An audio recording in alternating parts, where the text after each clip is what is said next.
जीवन रेखा। नमस्कार, मैं हूं रश्मि चंद्र और आपका बहुत बहुत स्वागत है हमारे इस हेल्थ रिलेटेड प्रोग्राम जीवन रेखा में। A healthy mind lives in a healthy body. जैसा कि आप सभी जानते हैं, स्वस्थ शरीर में स्वस्थ मस्तिष्क का वास होता है और ये संभव तभी हो सकता है जब हमारे शरीर में कोई भी परेशानी या बीमारियां ना हो। जी हाँ, आज हम बात करेंगे शरीर में होने वाले छोटे बड़े समस्याओं के बारे में और इन सब पर तमाम जानकारी देने के लिए आज हमारे स्टूडियो में मौजूद है फिजिशियन डॉक्टर दिवाकर तेजस्वी। तो चलिए हम बात करते हैं डॉक्टर दिवाकर तेजस्वी से। डॉक्टर साहब, आपका बहुत बहुत स्वागत है हमारे इस कार्यक्रम जीवन रेखा में। डॉक्टर साहब, समर का टाइम है, गर्मी का मौसम चल रहा है, तो ऐसे में लोगों को बहुत सारी परेशानियां बीमारियां होती हैं, तो क्या क्या होती हैं और इससे कैसे बचें? जी, अभी आपने सही कहा, 44-45 डिग्री टेम्परेचर चल रहा है और ऐसे में वायरल, बैक्टीरियल, प्रोटोजोअल डिजीज़ेज़ हो रही हैं। खासकर फेफड़ों की और पेट की जनित रोग होने की संभावना ज़्यादा होती है और साथ साथ चमड़ी का इन्फेक्शन भी, स्किन प्रॉब्लम्स भी इस गर्मी के मौसम में ज़्यादा देखी जा रही हैं। जी, तो उसमें खान पान क्या होना चाहिए जी, और ऐसा क्यों हो रहा है? अभी के जो मौसम है, इसमें पहला तो है कि लिक्विड जितना भी तरल पदार्थ लें और फ्रूट जूसेस का सेवन ज़्यादा करें। खाली पेट में कभी भी घर से बाहर न निकलें। अगर जी। खाली पेट में निकलने से लू लगने की संभावना ज़्यादा होती है और जितना भी पसीना जो होता है, उमस भरा गर्मी जो है, उसमें सोडियम पोटेशियम की लॉस होती है, नमक की लॉस होती है, जिससे बहुत कमजोरी हो जाती है।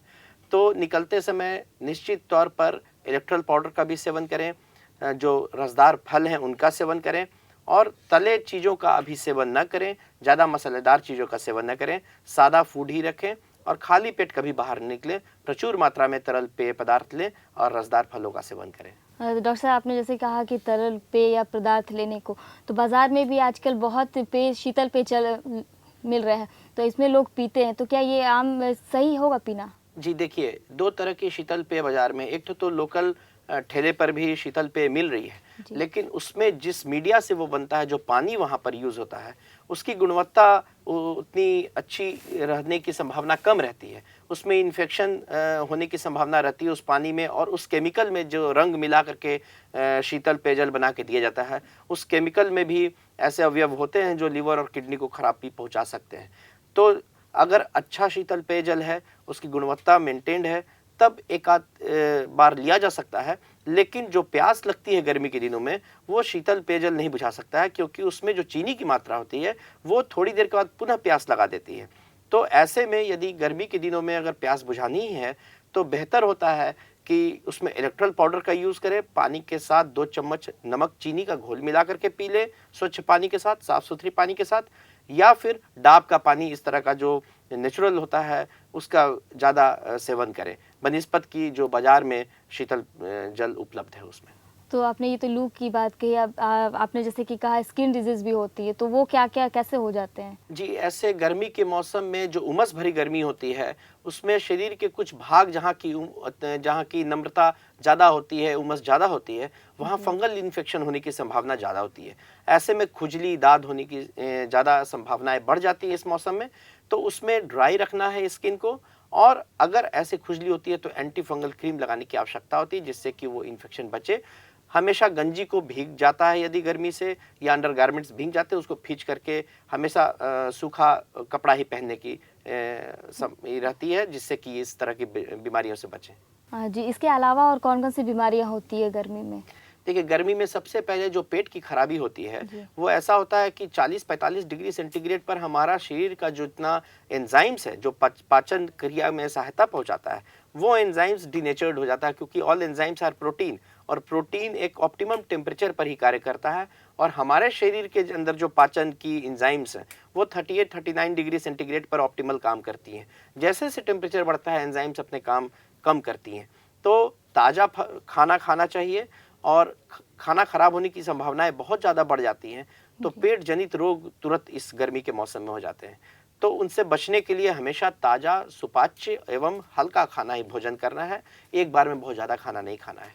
डॉक्टर साहब, ये तो लूज मोशन की बात हो गई, एसिडिटी से भी बहुत लोग परेशान रहते हैं, तो एसिडिटीज़ क्यों हो जाता है? आजकल देखा जाए तो बच्चे लोग भी एसिडिटी से परेशान होते हैं। जी, ये बहुत ही महत्वपूर्ण आज का प्रश्न है कि बच्चे लोग में भी एसिडिटी होती जा रही है और ऐसा हमारे खान पान और जितने जो खेल कूद के पहले जितने साधन थे, जितने खेलते थे बच्चे, वो उससे दूर होते जा रहे हैं और खान पान में जंक फूड बहुत ज़्यादा उनके खान पान के अंदर में हावी होता जा रहा है। आप टिफ़िन देखेंगे, कोका और उस तरह के जो पेय पदार्थ होते हैं या फिर जितने भी आपके जंक फूड में मैगी और इस तरह का जो मैदा युक्त होता है और खाने में भी जो चिप्स टाइप के चीज़ मिलते हैं जिसमें मसाले की बहुत ज़्यादा प्रतिशतता रहती है, इन सब के खाने से भी एसिडिटी बहुत कम उम्र में ही देखी जा रही है।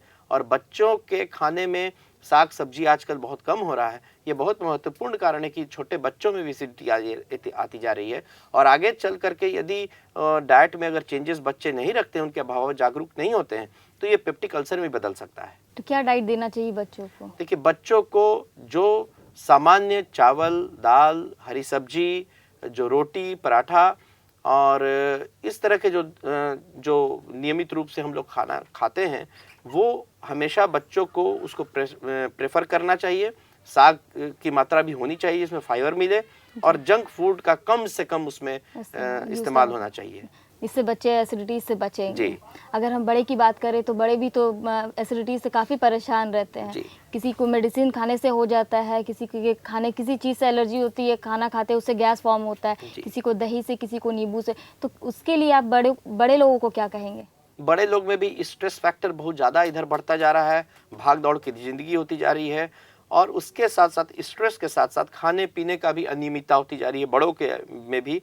और कभी कभी बड़े को कोई भी पेट में दर्द या फिर कभी कहीं दर्द बुखार होता है तो अपने मन से भी एस्पिरिन, डिस्पिरिन या फिर पैरासीटामोल का सेवन कर लेते हैं और ये सारे जो एंटी इन्फ्लेमेटरी ड्रग हैं, जो कि पेन किलर हैं, ये सारे गैस्ट्राइटिस कराते हैं और ऊपर से गैस्ट्रिक ऐसे ही एसिडिटी की प्रॉब्लम रहती है। ऊपर से अगर अपने मन से दवाओं का सेवन हो और खान पान में चैन न हो तो इससे एसिडिटी की समस्या बड़ों में भी बढ़ती जा रही है। डॉक्टर साहब, आपसे हमारा कन्वर्सेशन जारी रहेगा।